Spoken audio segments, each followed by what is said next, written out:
What's up, everyone? Welcome to Program Your Mode. Today we're going to be changing the struts on the rear hatch on an Acura RDX. This is a 2013 RDX here, but it will be the same on a few different years. So we have our new struts, and then we're also going to need a flathead screwdriver.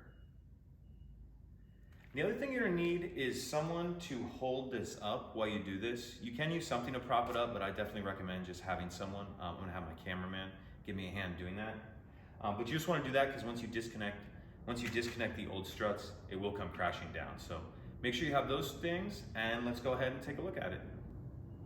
All right, so we got our back hatch open. We're taking a look at the struts. I'm just going to show you the one side. They're both exactly the same.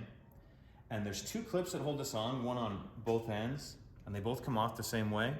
You need to get your flathead screwdriver and get under it like that.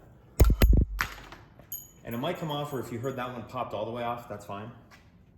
We'll come down here, do the same thing. Like that. Again, they can be up like that or all the way off. And this part again, before we actually pull this off, make sure you have someone or something holding this up. And then once you do, these are just gonna pull off of there, kind of like this. Like that. We'll grab our new one.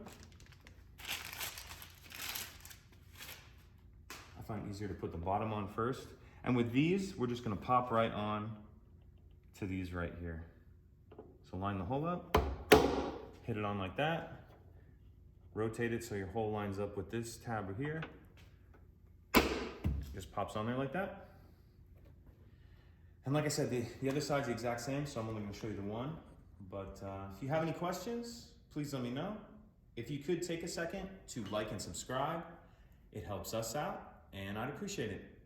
Thank you.